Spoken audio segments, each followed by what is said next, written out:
Fin 2018.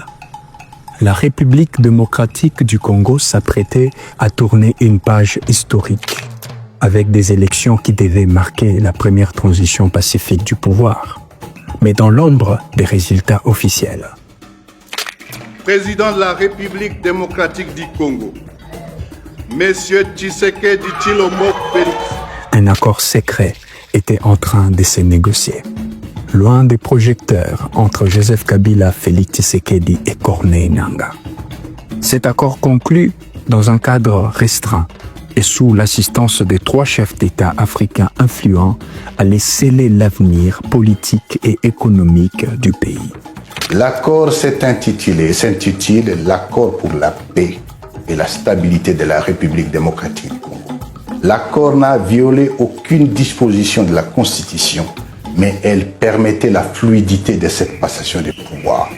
Et je confirme que l'accord a bel et bien eu lieu, mais M. Tshisekedi est habitué au parjure et à la négation. Ces 3 dirigeants, dont l'identité a longtemps été sujette à spéculation, ne sont autres que les présidents sud-africains, l'ancien président kenyan et les présidents égyptiens. Pourquoi ces leaders étrangers étaient-ils impliqués dans une affaire aussi cruciale pour l'avenir de la RDC? Quel intérêt défendaient-ils réellement? Au cœur de cette négociation, plusieurs enjeux étaient en jeu. La Commission électorale nationale indépendante, CENI, la Cour constitutionnelle, les ambitions de l'ancien président Joseph Kabila et la pression de la communauté internationale qui exigeait des élections transparentes. Mais alors que Martin Fayulu revendiquait sa victoire, Félix Tshisekedi devenait finalement les grands bénéficiaires de cet arrangement occulte. L'ancien opposant historique, longtemps dans l'ombre de son père, accédait au pouvoir grâce à un compromis dont les clauses réelles restaient inconnues du grand public. Mais ce qui est sûr, une mine m'a été expropriée par M. Tshisekedi et la mine est aujourd'hui exploitée par sa famille biologique. Mais ce qui est encore plus troublant, ce sont les affaires minières qui gravitent autour de cet accord. Corneille Nangaa, l'ancien président de la CENI, a lui-même affirmé sur France 24 avoir été exproprié d'une mine par la famille Tshisekedi.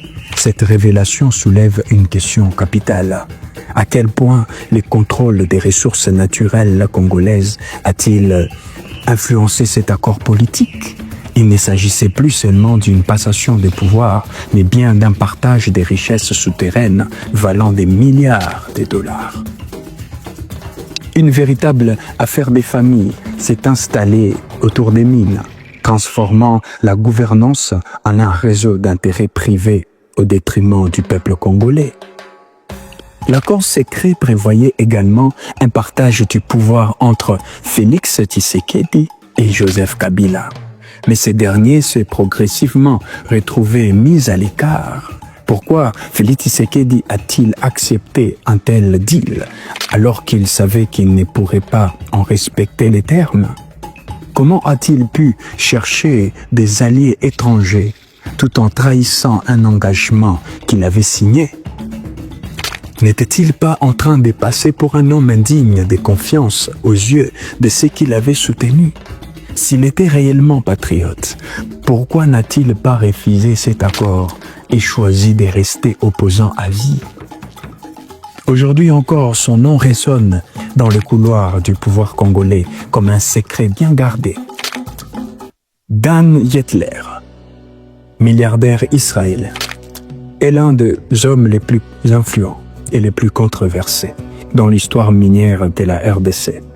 Mais ce que peu savent, c'est que son ascension fulgurante est intimement liée à un impact secret avec un homme, Musée Laurent-Désiré Kabila. En 1997, lorsque Kabila renverse Mobutu, il cherche des fonds pour consolider son régime. C'est là que Yetler entre en scène.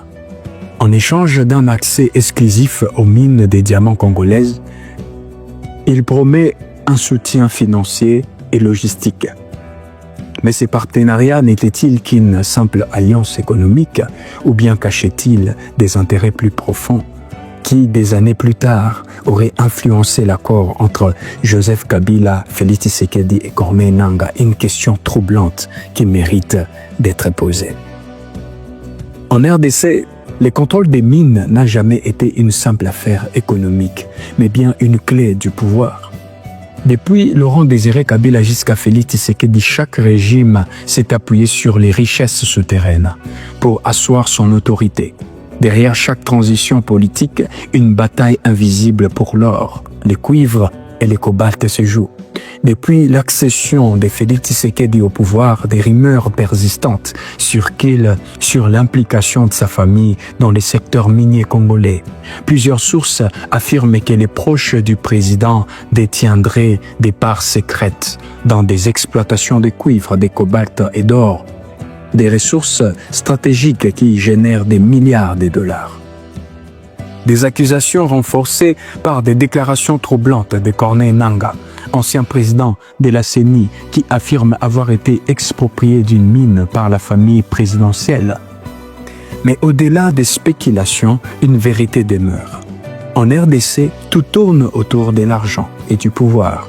Depuis des décennies, les mines sont au cœur des luttes d'influence, permettant aux élites de s'enrichir, pendant que la population reste dans la misère.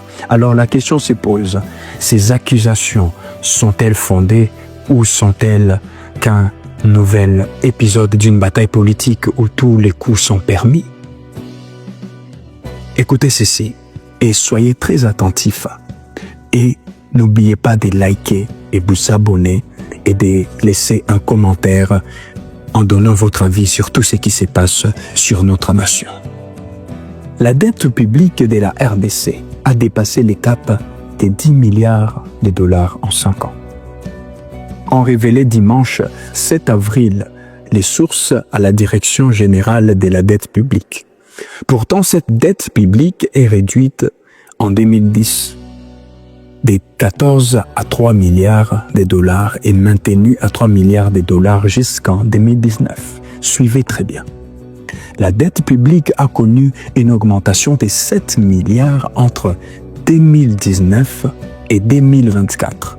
De ces faits, d'après les prévisions de la DGDP, d'ici les 5 prochaines années, la dette publique de la RDC risque de dépasser les 15 milliards de dollars américains.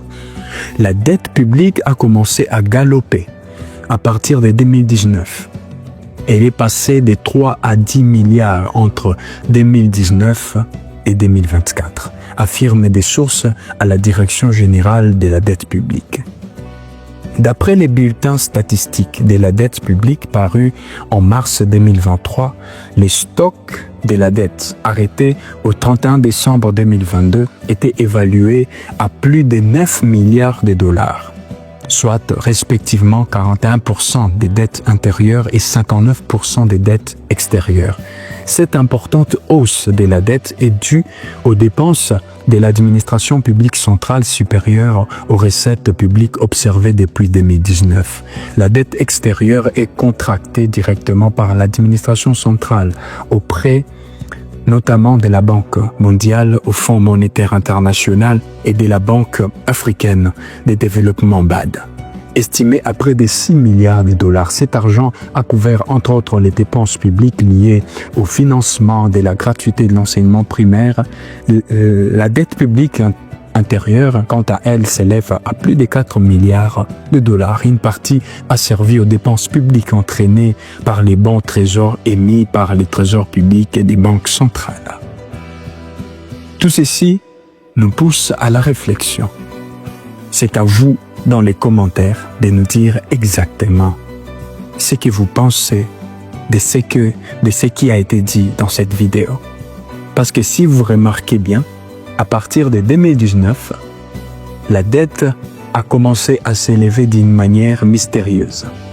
Et lorsqu'on se met dans une position de contradiction ou de concurrence entre les deux régimes, on comprendra que la situation économique de ce régime est plus instable que celui qui l'a précédé.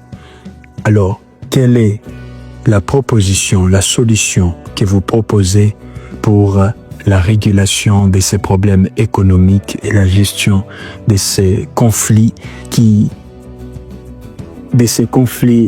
jouent entre la vie privée et la vie politique de la RDC?